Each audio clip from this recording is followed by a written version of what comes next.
Halo teman-teman semuanya. Ya, gimana kabarnya pada kesempatan kali ini? Oke, pasti luar biasa banget ya teman-teman ya. Oke, selama sebelum COVID-19 melanda, pasti kita eh, punya banyak banget kegiatan ya teman-teman ya, kayak semacam kita bisa berolahraga setiap sore ataupun berkumpul dengan teman-teman lama kalau lagi liburan ketemu teman-teman lama. Terus selain itu kita juga bisa kuliah ya, yang penting ini kuliah nih. Ini buat teman-teman yang masih kuliah, ini kuliah tuh kita ada di kampus, habis itu punya kegiatan kampus juga, berkegiatan di kampus kayak kepanitiaan atau bahkan organisasi itu berjalan dengan sangat lancar. Akan tetapi setelah COVID ini melanda, kita jadi bingung, kayak banyak kegiatan yang tertunda gitu ya teman-teman ya. Kegiatan yang sebenarnya bisa berjalan dengan lancar tapi ternyata malah tertunda. Permasalahan-permasalahan yang masuk tuh seperti kita jadi harus menjaga jarak dengan sesama kita, teman-teman kita, yang membuat kita tidak bisa menjalankan event-event atau acara-acara yang sudah diprogramkan. Kita jadi nggak bisa melanjutkan acara yang sudah dikonsepkan. Lalu kemudian yang jadi masalah berikutnya adalah work from home atau bekerja di rumah. Bekerja di rumah, kayak kita juga mahasiswa tuh jadi ngerasain namanya WFH. Rasanya ya bosen nih teman-teman ya. Ya pertama-tama mungkin kita senang ya untuk mahasiswa-mahasiswa. Kayak yang sempat aku dan teman-teman lain rasakan, yaitu kok kampus sebelah diliburin kita enggak.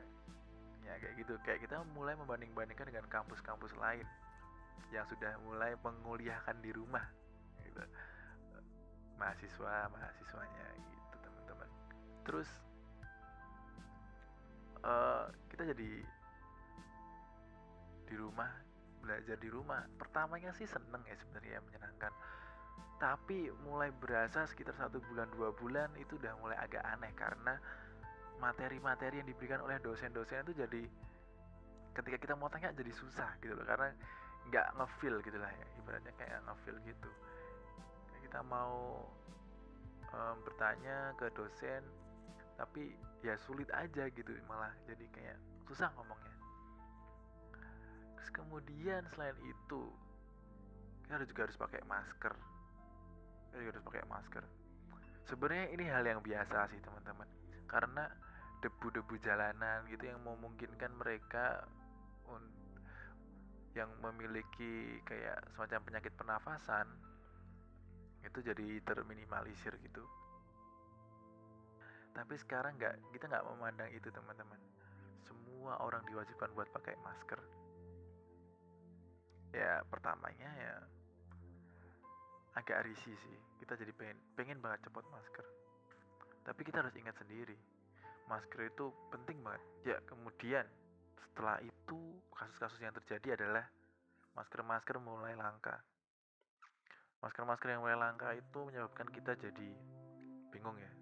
Buat yang mau beraktivitas di luar, terutama tenaga medis. Tenaga medis itu jadi sulit untuk mendapatkan masker.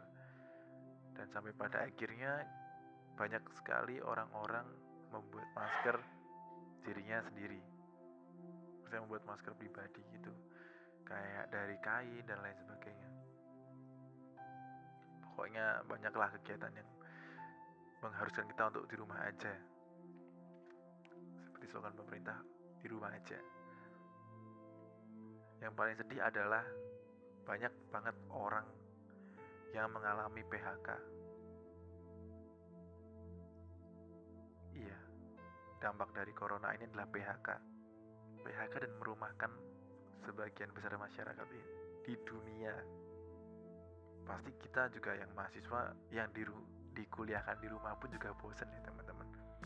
Apalagi kok yang di PHK, udah cari kerja susah, setelah dapat kerja ternyata malah kena PHK.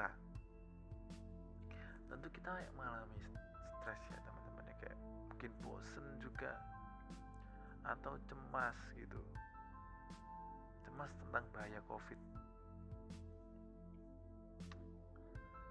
Tidak bisa dipungkiri lagi, semakin hari semakin kesini itu perkembangan COVID-19 itu semakin meningkat jumlah pasien positif. Hal itu memaksa kita buat lebih berhati-hati lagi. Lalu apa yang terjadi? Banyak sekali di antara kita yang mulai panik menyerang pikiran kita. Ntar kalau aku melakukan kegiatan ini di sini, nanti aku kalau terkena gimana? Keluarga gimana? Terus muncul di grup-grup WA keluarga. Banyak banget pasti muncul COVID, ciri-ciri coronavirus. Ciri-cirinya adalah mata merah misalnya, atau perut sakit perut gitu. Sebenarnya hal-hal yang kayak gitu itu yang infonya pun juga nggak jelas dari siapa, itu yang buat kita bingung dan kepikiran. Setelah kita kepikiran, kita jadi harus di rumah aja.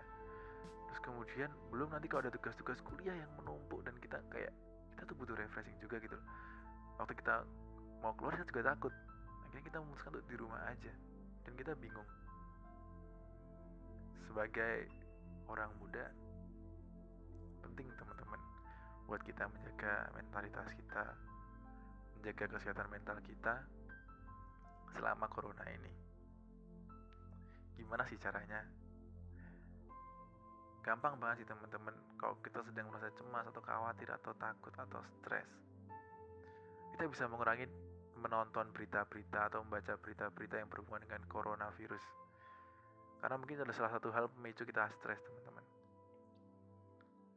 Kemudian mencari info-info yang memang berasal dari sumber-sumber terpercaya. Karena kita tahu tidak semua media itu mengabarkan berita dengan ya biasa aja gitu kayak.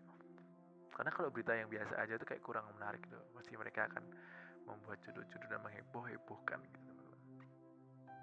Terus kemudian kalau kita sedang merasa stres karena kita bosan, jenuh, banyak pikiran, mungkin kita ada yang juga diputusin oleh pacar kita karena kita nggak bisa ketemu karena adanya PSBB ini. Jadi sering ngambekan pacarnya atau gimana, terus diputusin habis itu ya sedih gitu kan. Nah ini teman-teman bisa mungkin cerita ke teman-teman yang teman percayai, atau kalau mungkin teman-teman merasa sudah susah gitu ya, sudah kayak ini sudah permasalahannya udah kompleks banget nih, misalnya ternyata ada salah satu anggota keluarga kita, di keluarga inti kita itu terkena PHK, pasti akan stresnya bukan main, banyak pikiran, kecemasan, besok kita makan apa. Nah ketika teman-teman sudah merasakan seperti itu, rasa kecemasan yang mungkin menurut teman-teman itu sangat meresahkan kehidupan teman-teman, tolong jangan malu-malu untuk datang ke biro psikologi atau ke psikolog, karena itu penting banget buat teman-teman, buat kesehatan mental teman-teman. Karena bercerita dan datang ke tempat konseling itulah hal yang paling tepat ketika teman-teman merasakan seperti itu. Terus banyak yang nanyain juga, kapan nih corona selesai? Jawabannya kita nggak tahu. Tapi kita bisa mengurangi angka persebaran virus corona, yaitu dengan mengurangi kegiatan di luar rumah. Ya pasti kita akan bosen, aku tahu kalau di rumah tuh pasti kita akan bosen. Tetapi dengan kita mengurangi kegiatan di luar rumah, kita bakal lebih bisa membantu mengurangi persebaran virus corona.